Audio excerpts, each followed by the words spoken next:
Hello', নিশ্চয় সকলো ভালে আছে। পৰিস্মিতা হাজৰিকা নিপা ইউটিউব চেনেলৰ অন্য এটি ব্লগলৈ আপোনালোক সকলোকে স্বাগতম জনাইছোঁ। হয়তো মোক নতুন এটা ৰূপত দেখি আপোনালোকে আচৰিত হ'ব পাৰে। বিয়াৰ পিছত আকৌ মই ভিডিঅ' বনাবলৈ ষ্টাৰ্ট কৰিছোঁ। আগৰ কিছুমান ভিডিঅ' কৰি থোৱা আছিলে, কিন্তু এডিটিং কৰা হোৱা নাছিলে আৰু দিবলৈও আজৰি পোৱা নাই। যিহেতু নতুন এখন ঘৰত বহুতখিনি কাম থাকে আৰু মানুহ আহি থাকে, সেইটো কাৰণে কৰিবলৈ হোৱা নাই। তথাপিতো মই আজিৰ পৰা বোলো ভিডিঅ'খিনি দিম বুলি ভাবিছোঁ। এইখন হৈছে জোৰণীয়া ৰুমালখন, যিহেতু মই নিজে কৰিছোঁ আৰু ৰুমাল। তাৰে অকণমান ভিডিঅ' বনাই থ'লোঁ, আপোনালোকক দেখালোঁ। আৰু এয়া হৈছে আমি এতিয়া বজাৰ কৰি আহি গ'লোঁ বিহপুৰীয়াৰ পৰা, দাদা, বৌ আৰু মই। পিছত গোটেই কাপোৰৰ দম আৰু মই। আৰু এয়া হৈছে ভণ্টি আৰু মাহী। আৰু এয়া আছে, এতিয়া আমি বিহপুৰীয়াত আছিলোঁ। আৰু মাহী, ভণ্টি আৰু মই তাইৰ জেঠাইকৰ ঘৰলৈ গৈছিলোঁ বিয়ালৈ মাতিবলৈ। আৰু এই গেটখন দেখিছেনে? এই গেটখনে নাৰায়ণপুৰ আৰু বিহপুৰীয়াক সংযোগ কৰিছে। আৰু আমি পালোগৈ কাচিকটা, আৰু কাচিকটাত এয়া দেখিছেনে? বাহঁতৰ ঘৰত বান্দৰ। ভয়ে নকৰে অকণো মানুহলৈ। এইটো এটা ওপৰত আছে, টিঙৰ ওপৰত। তেওঁলোকৰ হেনো একোৱেই খেতি নহয়, চব খাই। আৰু মাহী ছোৱালীক বিহপুৰীয়াতে থৈ মই একেদিনাখনেই আহিলোঁ সান্দহখোৱা, আৰু এতিয়া মামাৰ লগত বিয়া মতা ষ্টাৰ্ট কৰি দিলোঁ। আৰু এতিয়া আমি গৈ পাইছিলোঁগৈ আমাৰ বা এজনীৰ ঘৰত। তাইক আচলতে আমি বাটত পাই আহিছিলোঁ, কিন্তু তাই আহি পোৱাহি নাই। সেইবাবে মামাই মানে দৰজাখন খুলিব পাৰি নেকি চাই সোমাই গৈ পেলাই সি একদম বৰষুণত তিতি আহিছিলে, জুই ধৰিবলৈ চেষ্টা কৰিছে। আৰু এয়া আছে মাহী ভণ্টিক জ্বলাবলৈ। মাহী, মই আৰু মামাই ফটো মাৰি দিছিলোঁ তাইলৈ। আৰু এয়া আছে মাহী আৰু মই মাহীহঁতৰ ঘৰত বিহু নাছিলোঁ। মানে বিহু বুলি ক'লেতো তাৰ সাতখন ৰ'বই নোৱাৰোঁ, সেইটো কাৰণে মাহীও আগতে নাচিছিলে, বিহুতো হৈছিলে। আৰু সেইদিনাখন খুব নাছিলোঁ। অৱশ্যে মাহীহঁতৰ ঘৰত ভাঙি থোৱাৰ বাবে এনেকুৱা হৈ আছে, এনেকৈ থ'ব লগা হৈছে কাপোৰ কানিবিলাক।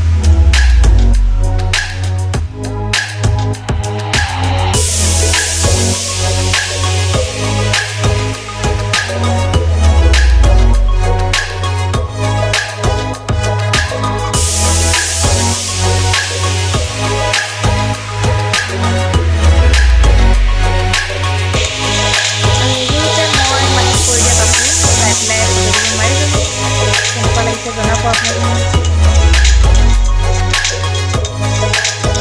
আৰু তাৰ পৰা উভতি আহি এয়া হৈছে মোৰ বান্ধৱী পাপৰি ভঁৰালৰ সিহঁতৰ ঘৰত গ'লোঁ। এয়া হৈছে আমাৰ চন্দ্ৰ কলিতা ছাৰৰ ঘৰত। আৰু এয়া হৈছে বৰবালিত আমাৰ ঘূৰি আহি আকৌ সোমালোঁ মাহীহঁতৰ ঘৰত। এয়া মুহাই বনাই আছে বিয়া ভাত খুৱাবলৈ।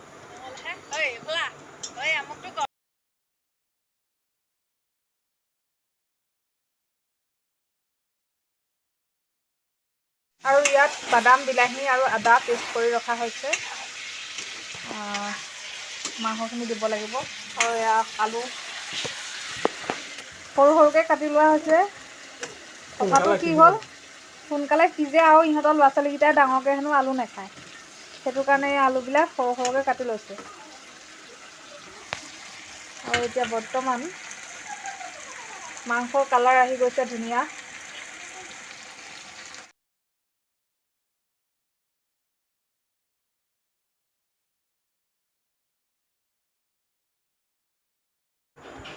তাৰপিছতে এয়া হ'ল প্ৰস্তুতি বাক লগ পালোঁ, আবাহন থিয়েটাৰ চালোঁ মধুপুৰত। তেওঁৰ লগত কেইকপিমান ফটোও মাৰিলোঁ। আৰু এয়া হৈছে আমাৰ ঘৰত একপি ফটো মাৰি থৈছোঁ। এয়া ঘৰৰ কামত আমি সকলো লাগি গৈছিলোঁ আচলতে। কম দিনৰ ভিতৰতে বাৰান্দা, ঘৰৰ মানে প্ৰায়খিনি কাম কৰিব লগা হৈছিলে। এয়া আছে ভাইটি খুৰা।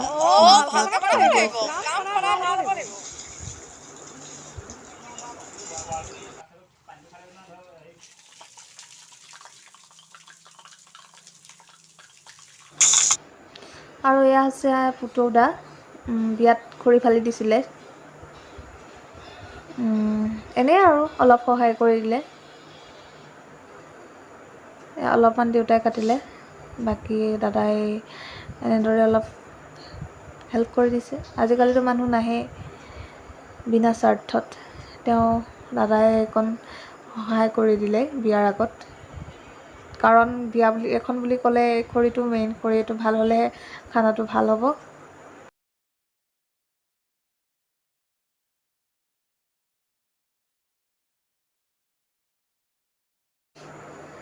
আৰু ইতিমধ্যে ৰুমালখন হৈছে মোৰ।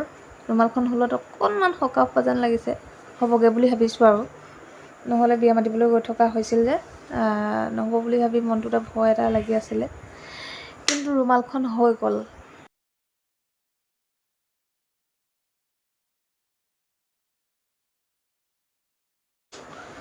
আৰু ৰুমালখন হোৱাৰ পিছতে মই ৱাৰটোত এইপাহ ফুল আঁকি ল'লোঁ, গোলাপ ফুল। কিন্তু কেতিয়ালৈ কৰিবলৈ হয় মই নাজানিছিলোঁ, মানে যেতিয়াই টাইম পাওঁ তেতিয়াই থাপ মাৰি কৰিছিলোঁ। কিন্তু বিয়া দিনাখন ৰাতিপুৱা 4টা বজাত মোৰ কৰি হৈছে, আৰু 5টা বজাত ধৰি লওক মই ৰেডি হ'ব লগা হৈছে। মানে তাৰ আগদিনাখনেই চিলাই মেলি ফিটিং কৰি আনিলোঁ, কিন্তু কৰি হৈছে মোৰ বিয়া দিনাখন। আৰু এয়া আছে মোৰ বান্ধৱী মম্পী, আৰু এয়া বিভা, তাইৰ লগতে মই গোটেই বিয়া মাতিলোঁ। চ' থেংক ইউ। আৰু এয়া দেখিছেনে ভাইটি খুৰা আৰু দেউতাই কেনেদৰে কাম কৰিছিল। মায়ে বেছি কৰি থকা হৈছে, আচলতে কথা কোৱাৰ ইমান অভ্যাস নাই। মায়ে যোগালী কাম কৰিছিলে। আৰু এইবোৰ দেখিছেনে, মায়ে মচিলে বেৰ।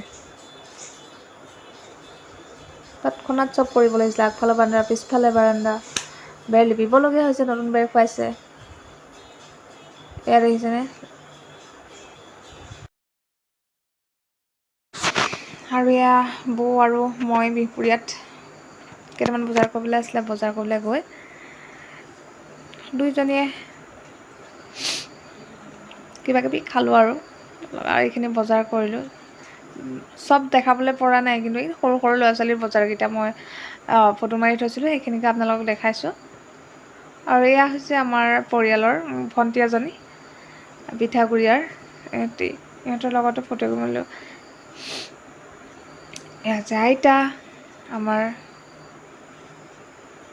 আৰু এয়া হৈছে বিয়াৰ আগত যে তামোল দিবলৈ যাব লাগে আমাৰ গাঁৱে গাঁৱে। আমাৰ গাঁৱত যিমানখিনি মানুহ আছে সকলোকে তামোল দিব লাগে। আপোনালোকে দিয়েনে নাই জনাব কমেণ্টত। আমি কিন্তু চবেই, যাৰে বিয়া নাপাতক কিয়, ছোৱালী মানুহে সদায় বিয়াৰ আগত তামোল দিবগৈ লাগে।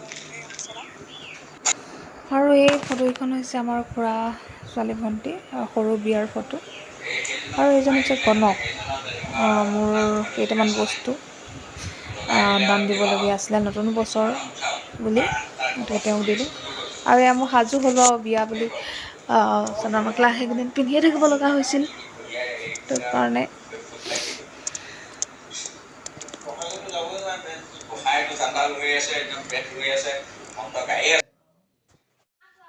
আৰু এয়া বিয়া বুলি খুৰাহঁতৰ সৰু ভণ্টি আৰু ডাঙৰ ভণ্টীয়ে পূৰা চূণ দি আছে বেৰত। সিহঁতিও বহুত কষ্ট কৰিলে বিয়াখনত।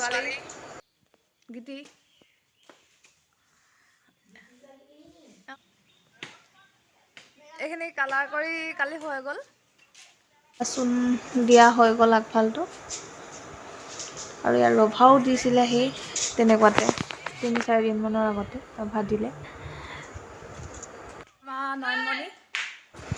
আৰু এয়া মায়ে ৰং কৰি আছে খিৰিকীত, খিৰিকীৰ ফ্ৰেমত। খিৰিকীত পুৰা ৰং সানি আছে। আৰু এয়া লিখা আৰু মই এনেদৰে বিয়া মাতিছিলোঁ। তাই আমনি লাগিলে, মই চলাওঁ, মোৰ আমনি লাগিলে তাই চলাই, এনেদৰেই গোটেইখিনি কমপ্লিট কৰিলোঁ। বহুত দূৰ গ'লোঁ স্কুটি লৈ। ব্যস্ততাৰ মাজতো ইমানখিনিকে আপোনালোকক